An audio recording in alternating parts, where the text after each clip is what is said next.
Hi, welcome back to the Personality Hacker Podcast. My name is Joe Mark Witt. And I'm Antonia Dodge. In a moment, we're going to dive into an interview with Wendy, who identifies as an ESTJ personality type. A few things to keep in mind before we get started. First, we may use some shorthand and technical language in this interview. So if you want a handy guide to download that will help you visually follow along, visit personalityhacker.com and find that PDF directly below this episode. Second, Wendy has been through our profiler training program, and she knows herself and type very well. With this in mind, we want to encourage you to look past stereotypes you may have for the ESTJ personality. And if you're brand new to type, E stands for extrovert, S stands for sensor, T stands for thinker, J stands for judger. These four letters are called dichotomies, and they are what most people know about personality type. But the true power of the system comes from understanding personality on a much deeper level. These are called the cognitive functions. In this interview, we're going to dive into these deeper waters. To get an overview of the ESTJ functions, search our podcast titled ESTJ Personality Type Advice. The cognitive functions can be a bit technical at times. So again, I recommend downloading our handy ESTJ guide directly below this episode. Visit personalityhacker.com to download that PDF. Today we have another special guest on the program, Wendy Kauffman. Wendy, welcome to Personality Hacker. Thank you very much for having me. So we asked you to come on the show today, Wendy, because, well, many reasons. First of all, you're an ESTJ in the Myers-Briggs system, and you've also gone through our profiler training program. So you can talk type pretty well, and you understand the cognitive functions you're using, and you've been through some growth journeys recently and in the past, and maybe you're in the middle of some right now. And I thought we could talk a little bit about what it's like to be an ESTJ, moving through the world, bust some of the stereotypes. What's it really like to be an ESTJ, right? But before we do that, just triangulate us. Let us know where you're coming from in life. Just summarize maybe your, what do we need to know about Wendy before we get started talking today? Well, currently I've had quite the year. I've done a complete life change in my 40s. I am the owner of Desert Sunrise Coaching, and I do life coaching, and I teach on the side. The coaching business, actually, I didn't decide to wake up and start that. That has been my friends and family encouraging me to take something that was a hobby for many years and bring it to fruition. And that has been birthed from the fact that I started out with a very rough life, culminating to Child Protective Services, taking my siblings and I when I was 6 years old and placing us into foster care. I was adopted at 8 years old and made it through high school, did everything well, left home at 18. In the midst of all of it, when I was placed in foster care in the second grade, that is when I met my INFP husband, who I told everyone in the third grade that I was going to marry one day. And that I did. I did when I was 21 years old. And I graduated from Penn State. And I'll be honest with you, I thought my life would be business. I had dreams of going into international business and pursuing that. I actually didn't even think about having children or going down that route. But life has a way of doing something different. And I ended up having 3 kids, being a stay-at-home mom, and then homeschooling for 10 years. I discovered that, well, my INFP ex-husband, now we are divorced now, but he decided that we needed to homeschool. It did take him 2 years to convince me, but we homeschooled an INTJ, an ESFP, and an ESTP. Wow. I did it for almost 10 years. And it was so beneficial. And that's part of where my coaching business came in, because I dialed in curriculum and I did 3 different sets in many cases for each of my children. And so my INTJ son was able to go to college at 14. And the ESFP and ESTP are in school also. And it was a fantastic journey, but it taught me a lot about myself, and it taught me a lot about other people, and it taught me a lot about my kids. But now that I'm 43 years old, I'm going a whole new route. I'm not even writing a new chapter anymore. I'm writing a new book. So that's where I'm at right now. Wow. And you were sharing with us right before we recorded that you and your husband have decided to, well, how I listened to it and heard it was you decided to consciously uncouple. You decided to kind of maybe go different directions, but stay friends and stay in each other's lives in a way. Yes, my INFP ex-husband and I have an amazing relationship. We've literally been through the trenches since we were 17 years old. And he taught me a lot of growth. I taught him a lot of growth. We just have recognized we're going in two different directions. So we just amicably, people actually were super surprised that we were going together to sign paperwork and then having lunch afterwards. But we still talk every day and have a fantastic relationship because we learned a lot from each other. I did the same with my INFP ex-husband. Yeah. So apparently if you're going to get divorced, an INFP is the way to go. Right? Yes. I want to talk a little bit about your early experiences. I actually didn't know any of that. Or if we had talked about it, I hadn't really sort of jumped into that idea of how traumatic your childhood must have been. And it sounds like how determined you were to overcome whatever those circumstances were. And you know, when I think about it in terms of you being an ESTJ and how you're cognitively wired, I can just sort of feel that maybe extroverted thinking or effectiveness determination that you are just going to, man, you are going to set your life path and you're going to be on it, and it doesn't matter what you came through. But at the same time, there must have been a lot of things that were very much impacting maybe other parts of your personality, maybe that introverted feeling or authenticity part. That little baby 3-year-old was probably holding a lot for that entire experience. Would you be willing to, I mean, if I'm on the right path here, would you be willing to unpack a little bit of that? So my first 6 years were not very good. I suffered from every form of abuse. The house I lived in was like the Little House of Horrors. It ended up making like front page newspaper so it was that kind of story. During that time, my biological mother left because she was just being horribly abused by my biological father. And in fact, years later, when I went to Penn State, I have a criminal justice degree. I had the opportunity to interview my birth mother for a domestic violence class. She told me in the interview, I saved her life 3 times. And that was very overwhelming to me. But I was the oldest of 4. I took care of my siblings while we went through this time, and especially after my mother left. But I will say, as an ESTJ I really do love my routine. It's almost like I always equate it to Charlie Brown and the Peanut Gang, you know, Linus with his blanket. An ESTJ with their routine, it's kind of like a blankie sometimes. And so having a life where it was just constantly being turned upside down was a huge struggle. And then going into my being adopted, I then lived for 10 years with an alcoholic adopted father.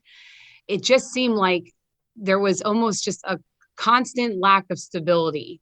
And so when I talk about my coaching business or what I'm doing right now, the main purpose is not just to help people, but it's to build a legacy.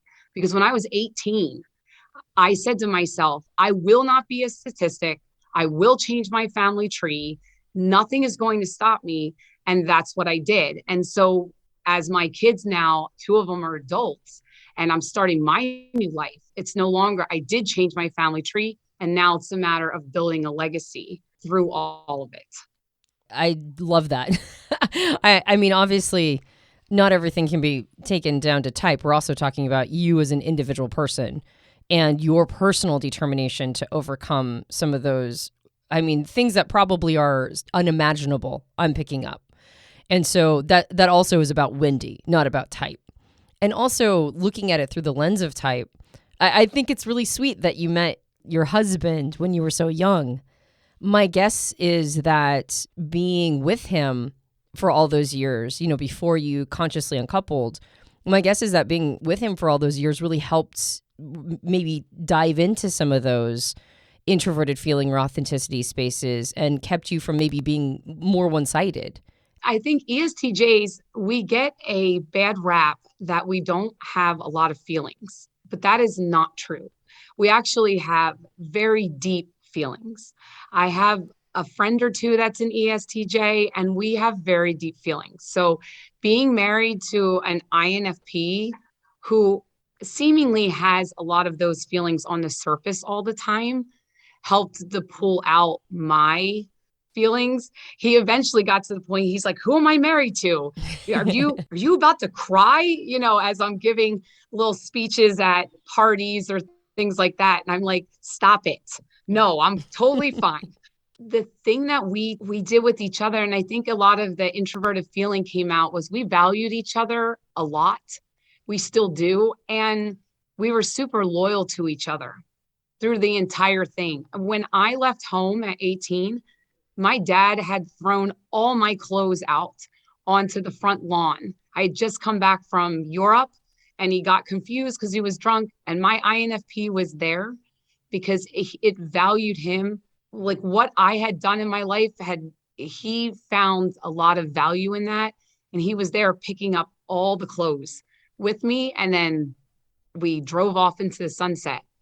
Being married to him certainly has made me realize like how much I care about other people and how much I go out. I seek experiences at this point so that I have the files in my brain to have this sympathy for other people and what they go through, if that makes sense. Yeah, totally. And my guess is that you impacted him similarly. Yes, he does. In fact, we actually have seen a lot of the other person now that we are separated, because I see a lot of ESTJ in him and he's seeing a lot of INFP in me. And so it's actually been pretty fascinating.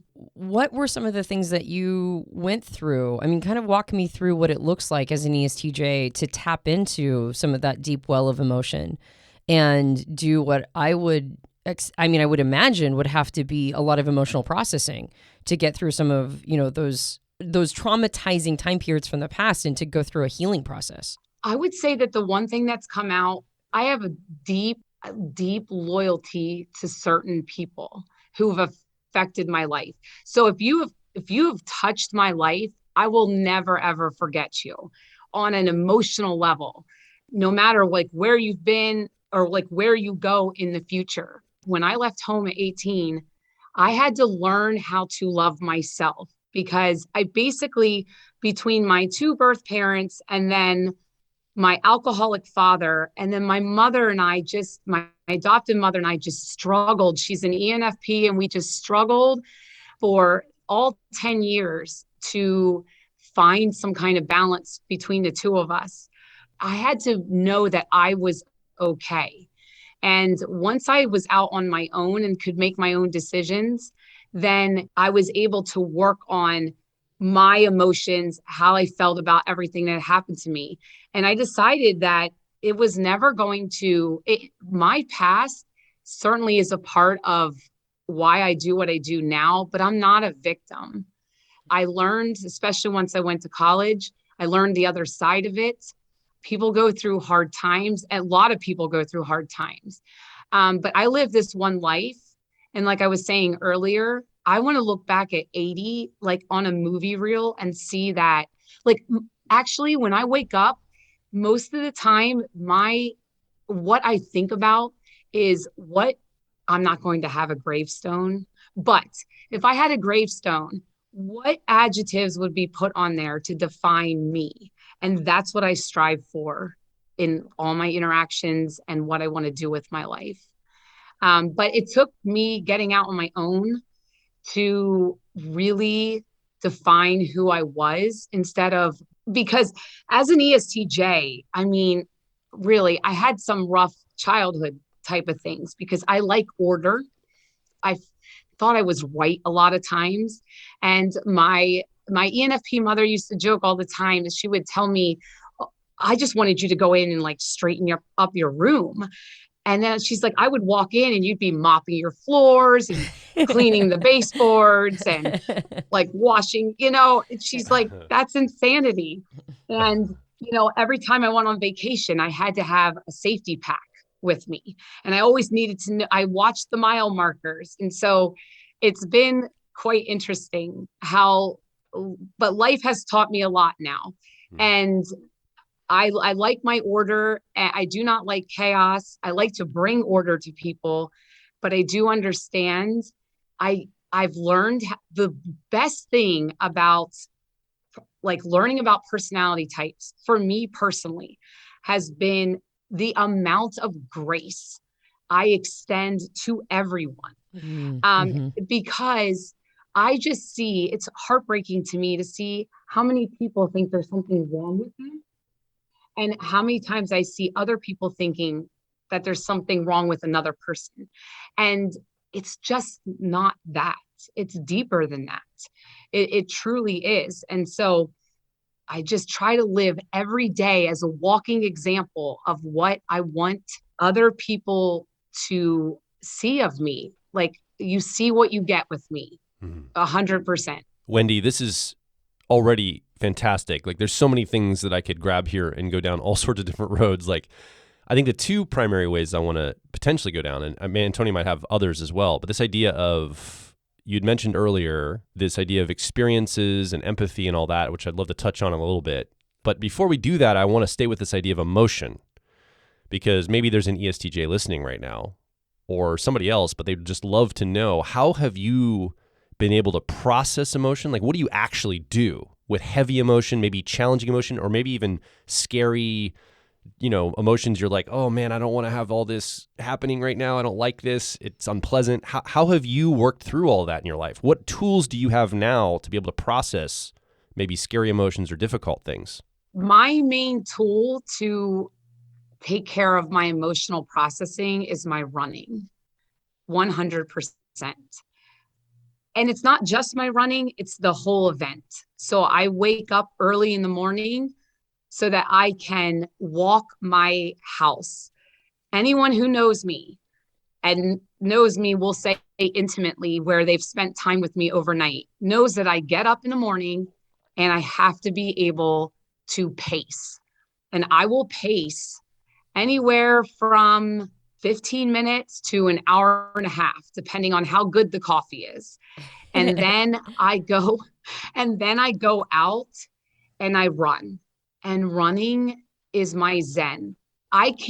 Me personally, I have a hard time with yoga. Really, actually, anytime you try to strap me down to do something for very long, like watch a movie, it's difficult for me. I do not do that very often. In fact, as a side note, every time I sit on my sofa, my kids are all like, oh my goodness, she sat down. Amazing. Take a picture.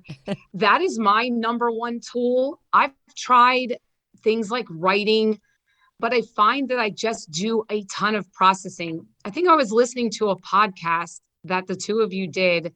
Gosh, when I was first running 2-3 years ago, I listened to your podcast on so many runs. So did my INFP. We both did.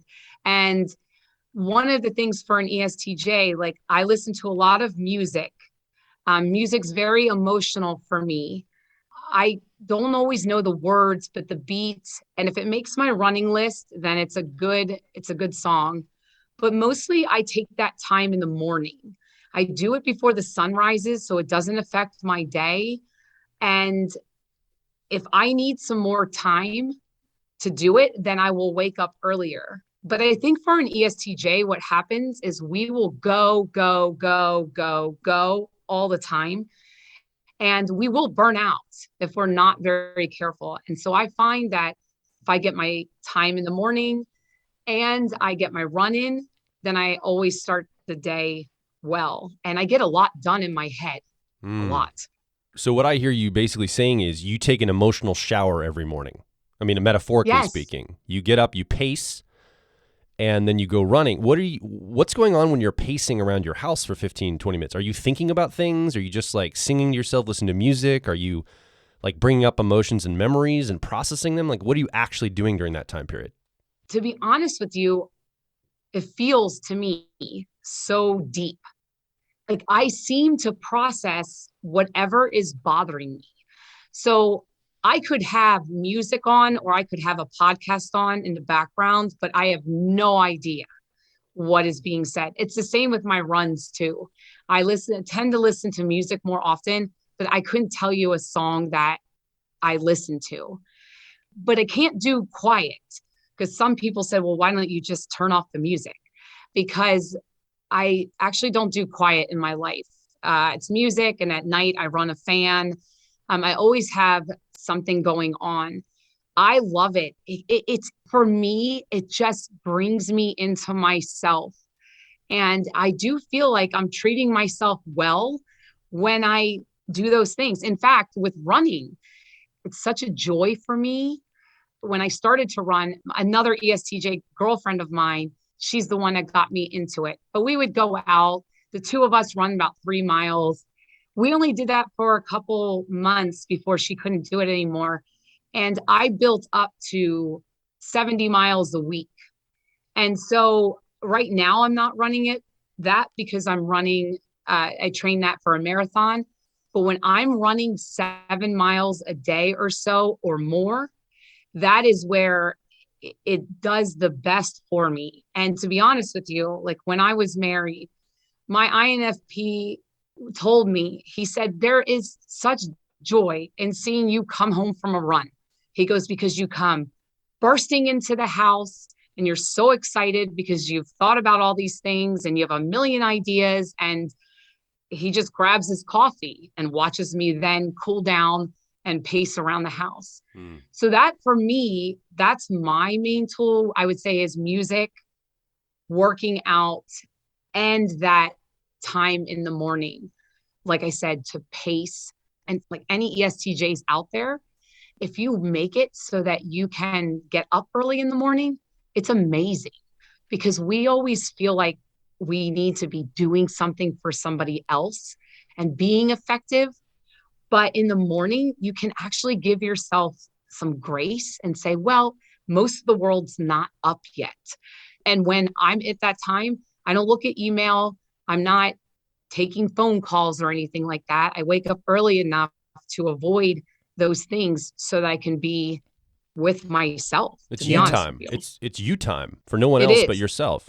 I have well, first of all, I love that you also said that ESTJs, but I would actually say that this applies for both extroverted thinking or anybody who uses extroverted thinking. I think people are surprised at how much that function does feel like it's in service to other people. And I think people undervalue that and think that that's just a highlight of maybe, say, extroverted feeling. But extroverted thinking also feels a sense of obligation to do for others. But I want to put a pin in that for just a moment, because I'm very curious, as you're going through this emotional processing by way of being in your running experience, are you in those moments just feeling the feelings that are coming up for you and just giving yourself permission to feel whatever those feelings are? Or are you in a place of problem solving? Like whatever the source of the feeling is, if it's if it's one that's maybe a difficult feeling, are you trying to problem solve it, or are you just giving yourself permission to feel it and then, run it through and then be done with it? I actually do both. So I do recognize I need to feel it. I was saying to my INFP just a few months ago, as I'm going through all these changes, it's like they were coming at me like a tsunami, which is very difficult. The one thing I learned about myself is that I tend to do things one at a time. So I'll do one project, then do the next project, then do the next project. But my life wasn't set up like that. I had to do a bunch of projects at the same time. And I can still remember calling my INFP in the car and saying, I need to feel every single emotion, every feeling of fear, joy, anger, all of it. Like, I just need to wear it like clothes, so that not just to help myself, but to help other people. because so many people can't like tap into their emotions and make them like super raw. But at the same time, I also am a person who believes, and I've done it in my life, that you can get through more than you think. And so I do use that time to I use the time to work on what's in front of me right now. And I do a lot of projection in my runs. Like when I'm in that time, I'll project. I raised my kids on the idea of, instead of telling them they couldn't do something, like, no, you can't do it. It was more of a, let's play the movie out. Let's see if you do it this way, this will be the consequence. If you do it that way, this will be the consequence. So you choose. And just understand that there will be fallout one way or the other. And so I do the same thing with my life. And so when I'm in those times, I'm doing both. I need to feel the emotion. It's okay to cry. It's okay. ESTJs, it's okay to cry. ENTJs, it's okay to cry. And so I feel that emotion, but then I do problem solve, because I'm like, okay, that was fun. Needed to do that, but now we need to get on with life. So we will be right back. If you're focused on personal growth, I think you'll resonate with our core content over at personalityhacker.com. We want to see you understand how your mind is wired so you can generate motivation, improve social skills, find career opportunities, and master excellent decision making. But a quick warning, we are advice and action focused in all of our articles, podcasts, and videos. This means that we attract people who like to be challenged to become excellent, to take action, to put in the work to optimize themselves, not simply just gather more information. If you are committed to personal growth and ready to radically find your inner truth, then come over and be a part of our growing community of like minds at Personality Hacker. Now back to the show. I'm listening to you talk, and as you speak about the things we're asking you about, you're very referential. Like when we ask you a question, you're like, I was just telling my INFP the other day, such and such, such and so. And I think that's really a product of the function you're using, which is introverted sensing or memory, as your co-pilot or auxiliary function. I think you are obviously tracking these experiences that you talked about, and you're using those as like reference points to talk about what we're asking you here. That's how I see it. But I wonder if we could really address that introverted sensing memory process, because that was a growth place for you, I think, in your life, most likely. And you mentioned earlier that you track experiences, or you like to go through experiences to see where other people are coming from. I'm not getting that exactly how you said it. I think you said it better than I'm saying it back to you. But let's talk a little bit about that introverted sensing memory process. Well, and in particular, I would imagine, you said some really interesting phrases that I want to call back to, but I would imagine that as a person who had a pretty tough go of it when you were young, avoiding the part of you that would want to be past referencing and review your life experiences, I would imagine that would have been pretty seductive to not want to go to that space, and to instead maybe be in your extroverted intuition all the time, like new possibilities. What else does, being in a more optimistic phase, and what does life have as a possibility for me, as opposed to referencing to the past. And you said a very interesting phrase. You said that I wanted to rewrite, and I think you called it your family story or your family trajectory. Like you were determined to rewrite that, which in some ways actually feels like a healthy expression of introverted sensing, right? Like I didn't want to have to go back and just see this thing. I wanted to be empowered to write my own story. So then when I reviewed it, I was the one who was in charge of what I was reviewing. I was the one that was in charge of those experiences. So can you talk a little bit about how you were able to overcome the desire to avoid going to the past and be in a space of actually wanting to be in control of what you would be experiencing there? Absolutely. So for me, I visit it because I survived it. I've asked the question since I was 18. Why did I literally survive what I survived? The circumstances I was in, to be killed, like lose my life, wasn't off the table.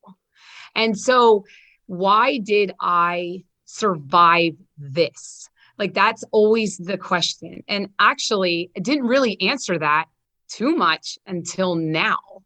My introverted sensing, like I really do believe it's like a file in a brain, but the file isn't just what happened to me. I need to know everything about that experience. And I do believe that I can't help another person or even understand it myself unless I feel all of it. But you're exactly right. I didn't want the rest of my like book, we'll call it zero, the time I was born till the time I was 42. I didn't want that book to be full of junk and bad things. So the only way to do that is to change my trajectory, right? I just got to a crossroads and I could have gone one way or the other. And I was just determined not to be a statistic. I'm like, I can right now go to, say, a foster care support group, for example, and prove to them that somebody can make it through the system and be okay. But I use my SI all the time. In fact, even with my NE, like this idea of possibility, they are not endless to me. What I do is I evaluate, can it actually be done? Of course, it's through my lens, so I understand that, but can it actually be done? And so that's where I help in the coaching. My INFP and I used to joke around because I would call his NE like a bubble machine. I'd be like, oh, we're going to feed some quarters into it because the ideas would just come out. And in the beginning parts of our marriage, as an ESTJ, I would panic because I'm like, oh my gosh, how are we going to get this all done? Like, this is impossible. Like, we don't have enough money. We don't have enough time. Like, we don't have enough energy. And I would just be panicked. But I learned like, oh, it's just some of these are just bubbles that are going to go off into the distance and we can let them go. So he would always say to me, if I have an idea and I bring it to you and you give it the green light, he's like, that's solid. And so that's how I use my SINE. Like, I'm all about possibilities for myself and for other people. But I do feel like with my SI, there's a limit to people's talents, their energy level. It could be a money issue, whatever it is. I try to help people set realistic expectations for themselves instead of going down a path that sometimes leads to failure because you think you can do more than you can. Mm. Does your extroverted intuition ever show up in kind of a like the phenomena we call loops? You kind of get stuck between your extroverted thinking and your extroverted intuition. Does it ever show up for you in a way that can almost feel sabotaging? I would say it used to, and certainly my INFP and I, we had intense emotional intimacy because there were times that we could, even though we've been together for 26 years, there were times that we could walk and talk in our kitchen and area, all and eat, like all the possibilities that we could do. And like we could burn 10,000 steps doing that. But nowadays, I really want people to do what they're built to do and do it effectively. I'm not interested. I'm interested in things being successful, not people feeling like a failure. A lot of my extroverted intuition, I would say, comes out these days I like to make a lot of jokes. I'm not a prankster, but I can get very animated and tell a lot of stories, and I can make fun of myself, and my INFP can make fun of himself. And so our family used to just watch us, like the two of us, just watch the two of us be like almost like a comedy routine. Of course, a lot of our family members are a lot of SJs. But they found us to be funny. So a lot of my extroverted intuition comes out in comedy and those kind of areas. I just want to make a quick comment. Something you mentioned, I just want to highlight this, maybe for the person listening. You said, I want people to feel successful. And it made me think about the fact that you're using extroverted thinking as your driver, effectiveness as your driver, or your dominant cognitive function. You get a hit. You get an emotional, chemical hit in your brain when loops are closed, things are successful, they work.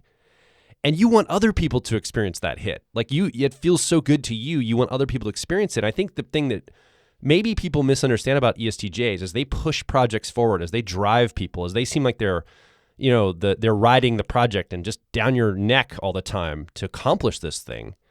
I think many people just think the ESTJ wants what they want, but often that extroverted thinking wants other people to feel the sense of accomplishment. And it's like, I'll drag you across the finish line, man. Like, I want you to feel how good it is to feel a sense of success, accomplishment, tangible expression of a project. Like, it feels so good. And I'll work, even though you can't see it yet, I'm going to push hard to make sure you feel this too. I just wanted to highlight that. I think that's probably where you're coming from, right? Yes. And I have to say two things about that, because I think it's important to understand. And maybe it's me, but ESTJs, at least the way I'm built, I want everything to be successful, not for my glory and not for me. It's for all of us involved. That does give me a hit if all of it is involved. But the second thing that a lot of people don't understand in kind of regards to that is I'm harder on myself than I am other people. Like it's not like I don't give myself a pass. If I'm trying to drive a project forward, I evaluate when I'm running or when I am pacing the floor, what my role has been in it, and if I'm doing the right thing or not. And if I'm working with everybody else, did I take other people's feelings into account when I've decided to do something a certain way? Absolutely. Like, I am all for the success of other people. Like, my success is just very personal to me. Now that I have a business, I have to have more of a social media presence. And that's very difficult for me because my achievements are extremely personal. Again, I feel like I'm building my legacy, like brick by brick by brick. And everything I do helps build that for myself. So when I pass on, my kids will just know exactly who their mother was and what she stood for and what she cared about. And ESTJs love other people. They want to see projects move forward. They are not these people who are just have no feelings and don't care. I will say, though, that everyone needs to be developed, and you're going to find somebody, an ESTJ, that's probably like that. One thing that I notice when I talk to other ESTJs is that it appears to other people that we don't need any help or that we're always fine. And that's not the case.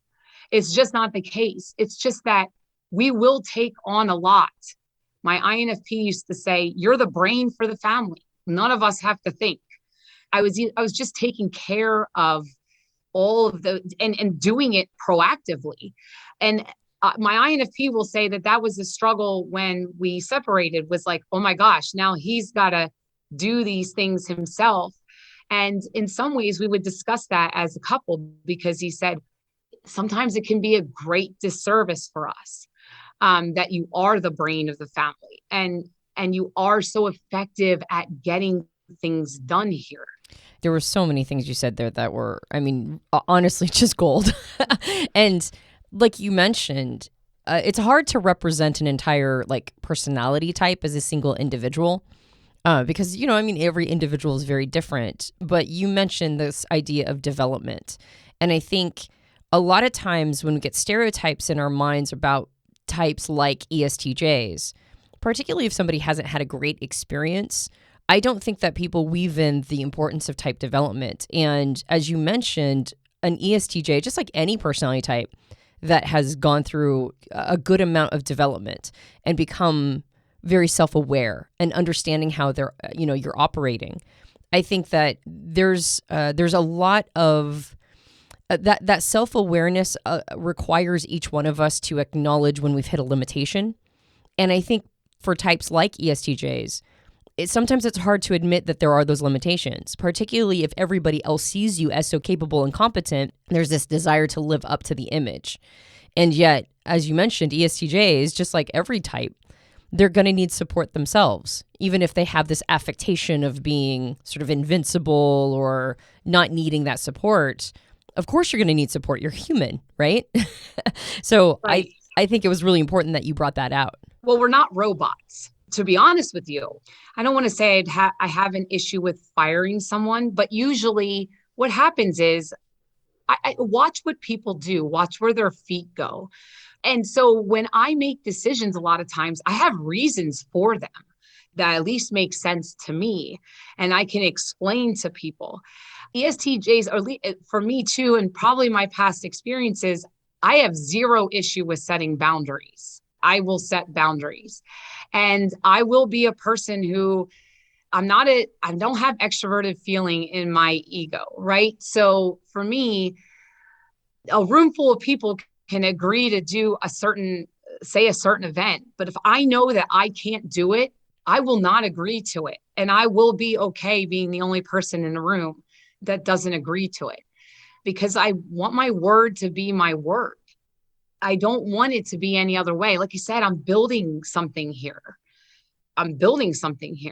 So, Yeah, that's fantastic. There was something you said that really struck me because, you and I both, and also you, Joel, we all share the preference for extroverted intuition and introverted sensing as a polarity, but in different positions in the car. Obviously, for Joel and I, extroverted intuition is our dominant or driver, and introverted sensing is our 3-year-old or inferior function. And you would have introverted sensing or memory as your auxiliary or co-pilot, and then extroverted intuition or exploration would be your 10-year-old or tertiary, just for anybody listening that wants that orientation in their mind. But you said something that really struck me because I think I do something very similar, which is that when you are trying to chart out your life, regardless of whether or not you're very specific about the steps, which I'm guessing you're more specific about your steps than I'm about mine, but this guiding star of in the future, when I'm 80 years old and I look back on my life, there are certain things that I want as a marker, right? I resonate with that too. Yeah, you're like, I might not have a tombstone, but if I did, what would be the things written on it? And I very deeply resonate with that. I don't really have a plan for my life. I do embrace a lot of chaos and a lot of emergent, and I just kind of go wherever, the energy seems to be taking me. But I think that frequently when I future pace and go, okay, at the end of my life, what are the kinds of things I want to be experiencing when I look back and I want to be feeling? And that really helps me navigate into the right choices in the moment. That was something that really struck me. And I think, and I want to kind of get an idea from you, Wendy, do you feel like this is one of the ways that really lean on your introverted sensing auxiliary or co-pilot? Like to go, at some point, this is not going to be my future. At some point, this is going to be my past. And when it's my past, I want to see certain things there. That, as well as your routines and sticking with schedules, do you feel like this has been the leverage point of that co-pilot or auxiliary function for you? Yes. Like I have a vision of exactly how I want it to look. I recognize life comes in and plays tricks on you. No, life comes in, but I know what I want to see. I work towards that. So yes, when I reflect back, that's what I saw. Are there any other things that you've deliberately done that you either look back at like, oh, wow, I did that. I didn't know I was growing my co-pilot of introverted sensing or memory or working on it. Or maybe you're deliberately now, going through profiler training or getting more into personality type. Maybe there's deliberate things you're doing to exercise or grow that co-pilot auxiliary function. Do any of those come to mind off the top of your head? Developing my introverted sensing, I think it's my sense of self-discipline. And it's getting out there, and everything I do, I can't even help it. I do refer back to something else. And then I use my judgment to make a decision about that, good or bad. So like I said, for introverted sensing, what I'm doing is this is what I realized, or at least the way I feel about it. When I was 0 to 18 years old, even a little older, I had a lot of things that happened to me that were out of my control that built those files in my brain naturally. But then once I was married and we got through those first few years of just, not having any money and we were young and getting through those years, we made good decisions. My INFP and I made good decisions. And so our life through the homeschooling years and those kind of events, I would say we're fairly calm compared to what other people have. We had a very orderly house. And so like as an ESTJ, I realized I'm like, I think the word's not weak, but I'm like, I need to build experiences again so that I can put more files in my brain because I need things to pull from. That's how I function. And so the only way I'm going to function, or the only way I can help others and help myself, is if I, just like I was saying earlier, like go feel those raw emotions of all kinds of different things. So now that I'm in my new phase of my life, again, some things are just coming to me naturally. Well, this Thanksgiving was the first time I ever woke up all by myself, like ever. And the night before, I thought about it and I'm like, what is that going to be like for me when I've always had some kind of family around? My INFP had our daughter. It was his holiday. So, and I knew that once I got through the morning, I would go to Thanksgiving celebrations at his house. But it was just that thinking of, oh my goodness, tomorrow there's nobody, like nobody at my house. So it's experiences like that. And so then I woke up and I was completely fine because I did what I do all the time. I got up early, like 3 a.m., and I got my coffee and I paced. I thought about being alone, what this was like, how it would be in the future, different holidays, what other people think about and feel, especially other different personality types that really probably need somebody close by. I realized I have to always put files in my brain. I can't be lazy about it. I have to go out. And even when I'm fearful, like ESTJs, they don't like change very much. And I'm like a tin man that you have to oil from the Wizard of Oz. They tell everybody that, like, you have to oil my joints, like an old, furnace back east where that has to like start up every winter. Truly, I am. And I know that about myself. And I have to give myself grace. And I actually, as I use my TE to put in like the time I need, that I think I will need to process through something, whatever it is. For my introverted sensing, it's a constant development because I have to just keep feeding it the experiences so that I can understand and be able to then refer. But if I don't have the experiences, I can't refer because I don't get them from books. Right. I'm not necessarily a person who, sometimes I like read a book, but most of the time it's like, nope, I did this and this is how I felt when I did it. And so that's what I work on. That's what I work on these days. What I hear you saying, and I love the example of the Tin Man. I assume you meant when you have to oil up the hinges in order to go make changes, but those are important. And so what I heard you say is that you have learned the value of gaining these new reference points. You work on references, that's how you understand how the world works. And so you have learned the value of not denying yourself new reference points, that you have to go out there and get them and make changes in order to understand a broader territory. So in that way, that co-pilot or auxiliary function, and then also your tenure or tertiary, they're actually working together to make sure that you don't stay too stuck, right? You don't stay in the same thing all the time. But when you go make those reference points, now you have to reference them, right? You can't just avoid them. You can't just go out and slapdash and have these new experiences.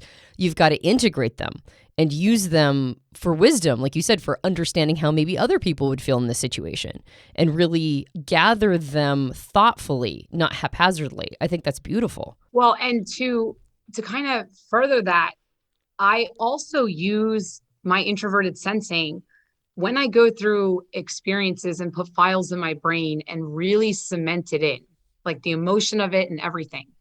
I use those experiences personally to remind myself that I did, like when I have a hard time today, like when you're marathon training in the summertime, it's just in Phoenix, it's a grind.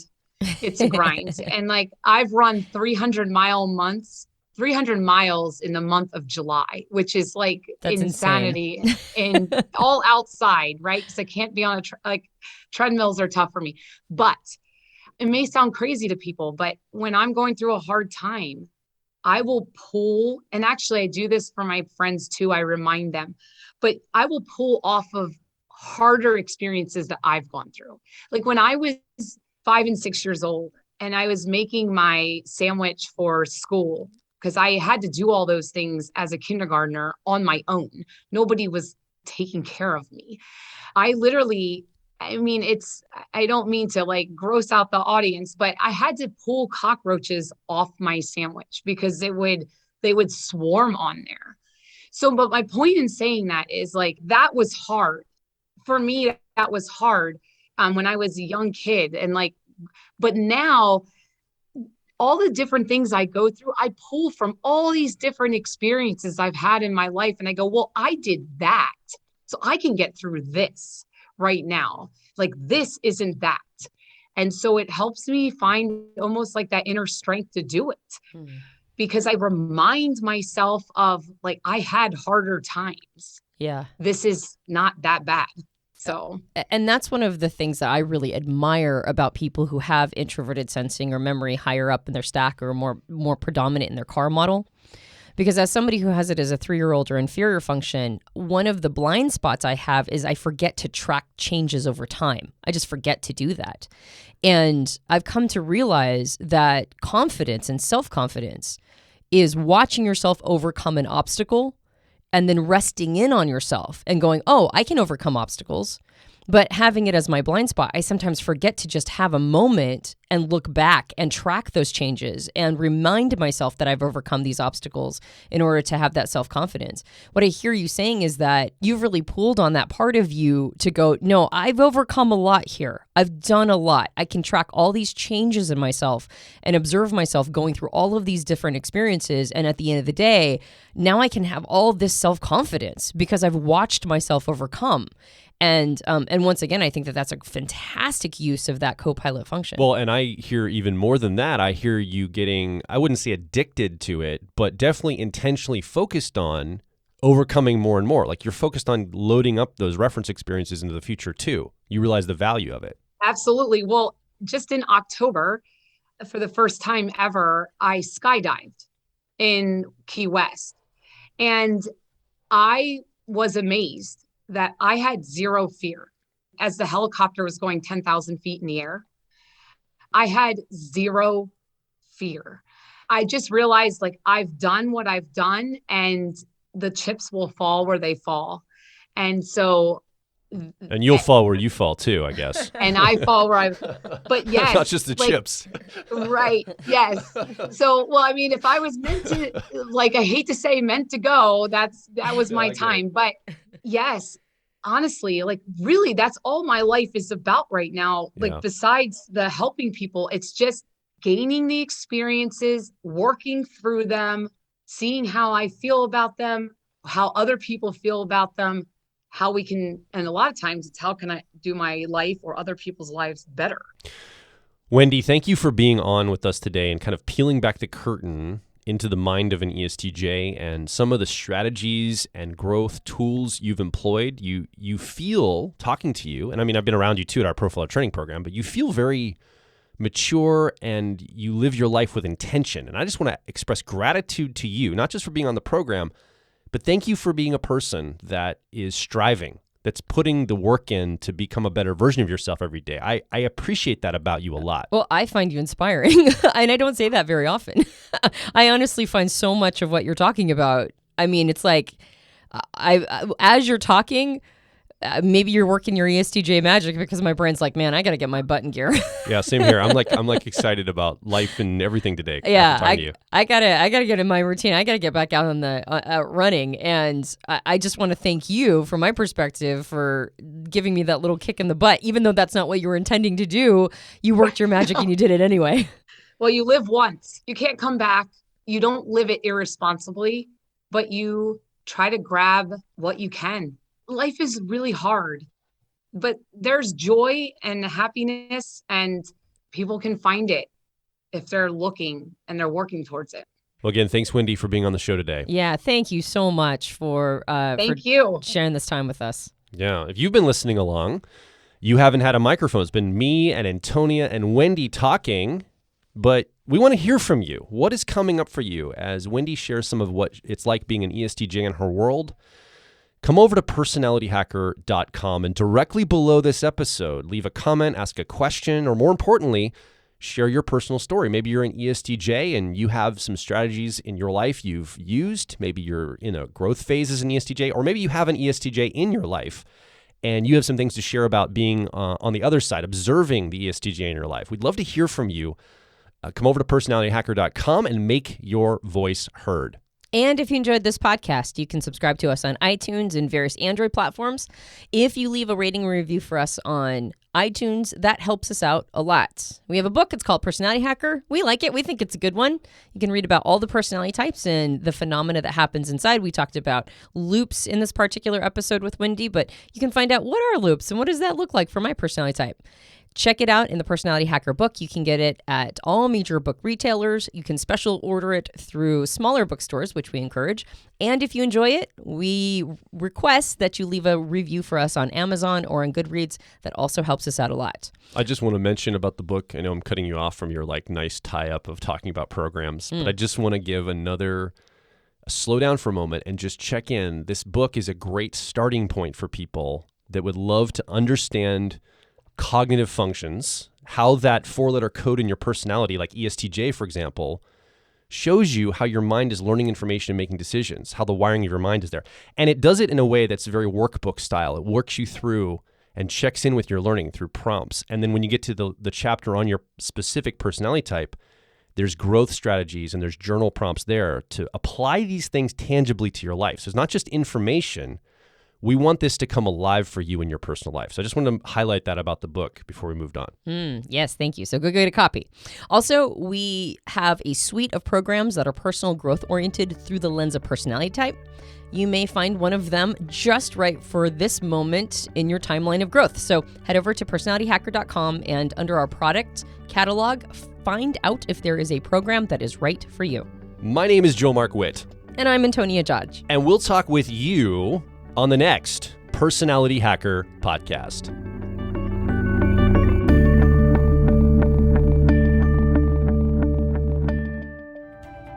If you're focused on personal growth, I think you'll resonate with our core content over at personalityhacker.com. We want to see you understand how your mind is wired so you can generate motivation, improve social skills, find career opportunities, and master excellent decision making. But a quick warning. We are advice and action focused in all of our articles, podcasts, and videos. This means that we attract people who like to be challenged to become excellent, to take action, to put in the work to optimize themselves, not simply just gather more information. If you are committed to personal growth and ready to radically find your inner truth, then come over and be a part of our growing community of like minds at Personality Hacker.